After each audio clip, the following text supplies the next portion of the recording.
수사기관의 움직임에 대해서 좀 어떻게 바라보고 계세요? 단전 단수는 매우 중요한 내용, 왜냐하면 이게 국헌문란에 해당될 수 있기 때문에요. 그러니까 국회 같은 경우 기능을 마비시키는 행위 자체가 단전이나 단수를 통해서 기능을 할 수 없게 만드는 부분이기 때문에 이 부분은 매우 중요한 헌법재판소의 판단 내용 중에 하나고, 이후에 형사재판에서도 이것이 내란에 해당되는지 안 되는지를 판단할 수 있는 아주 중요한 증거 중에 하나라는 생각이 드는데, 일단 확인되는 건 뭐냐면 이상민 전 행안부 장관 같은 경우 본인이 힐끗 그 문서를 봤다는 건 사실이잖아요.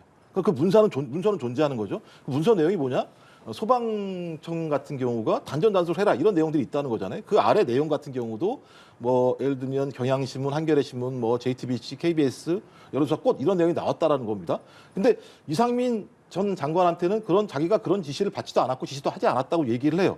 그럼 그 문건은 존재하니까 그 문건을 실행하려고 하는 의도를 가지고 있었다는 것이 확인되는 거겠죠. 근데 허석권 소방방재청장 같은 경우는 이런 내용을 들었다고 얘기하고 옆에 있는 사람들한테 우리가 단전이나 단수를 하는 게 우리 업무가 맞아? 라고 물어봤다는 거잖아요.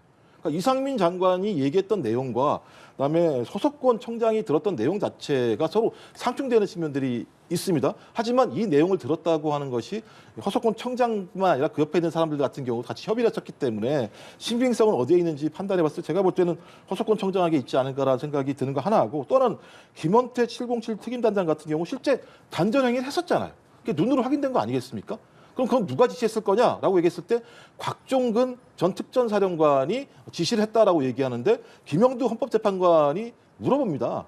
그 곽종근 전 특전사령관한테 왜 이런 지시를 했냐고 얘기했더니 그 소위 대통령이 이러이러한 상황과 관련해서 국회에서 의결정수를 채우지 못하게 하라고 하는 지시가 있었기 때문에 그런 어떤 과정의 하나의 단계로서 단전 단수라고 하는 부분들을 지시 내린 거냐 그랬더니 내라고 얘기를 했어요. 전 그렇다면 단전이라는 직접적인 지시는 내리지 않았습니다만 대통령의 지시 자체가 의회, 국회의 어떤 권능, 기능을 마비시키려고 하는 행위라고 물어본 거에 대해서 곽종근 특전사령관이 예라고 얘기했었기 때문에 이런 모든 정황 같은 경우는 단전이라고 하는 부분들이 분명히 소위 계엄 조치 속에서 들어갔다라고 판단이 들고요. 좀 그런 부분들에 대해서 헌법재판소가 충분히 이것을 반영해서 판결할 거라고 생각을 합니다. 자,